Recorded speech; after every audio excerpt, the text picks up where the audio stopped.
അല്ല മക്കളെ, നമ്മുടെ നാട്ടിലുള്ള കുടുംബക്കാർക്ക് മാത്രം ഒരു ഗെറ്റ് ടുഗദർ പാർട്ടിയൊക്കെ നടത്തിയാൽ മതിയാണ്. ഈ പ്രവാസികളായ നമുക്കും കൂടി ഒന്ന് ഇടക്കിടക്കൊക്കെ ഒരു വൈബൊക്കെ വേണ്ടേ?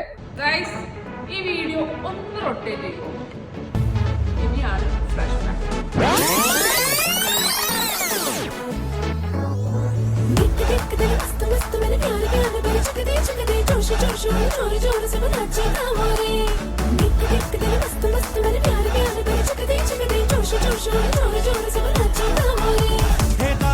നമ്മുടെ അബുദാബി ടൗണിലെ മാജിക്കൽ ക്രൗൺ ഇവന്റ് മാനേജ്മെന്റ് ഒരുക്കിയിട്ടുള്ള ഒരു പാർട്ടി ഹാളാണ് കേട്ടോ ഞാൻ ഇന്ന് നിങ്ങൾക്ക് പരിചയപ്പെടുത്താൻ വേണ്ടി പോകുന്നത്. നിങ്ങളുടെ കൂട്ടത്തിൽ തന്നെ ഉണ്ടാവുമല്ലോ എൻഗേജ്മെന്റ് പാർട്ടി, ബർത്ത്ഡേ പാർട്ടി എന്നിങ്ങനെ ഓരോ ഫംഗ്ഷൻ വരുമ്പോഴും നല്ലൊരു ലൊക്കേഷൻ തപ്പി ഇറങ്ങുന്ന ചങ്ങാതിമാർ. അവരെ ടാഗ് ചെയ്യാൻ കമന്റ് ബോക്സ് ഇത് ഇവിടെ ഓപ്പൺ ആണ് കേട്ടോ. ഗെറ്റ് ടുഗദർ പാർട്ടിക്കൊക്കെ ആവശ്യമായ ഫുഡ് അറേഞ്ച്മെന്റ്സ്, വീഡിയോഗ്രാഫി, ഫോട്ടോഗ്രാഫി, അതുപോലെ ഫാമിലീസിന്റെ കൂടെ ചില്ലാക്കാൻ പറ്റിയ ഗെയിം സെറ്റിംഗ്സ് ഒക്കെ നമ്മുടെ ഈ മാജിക്കൽ ക്രൗൺ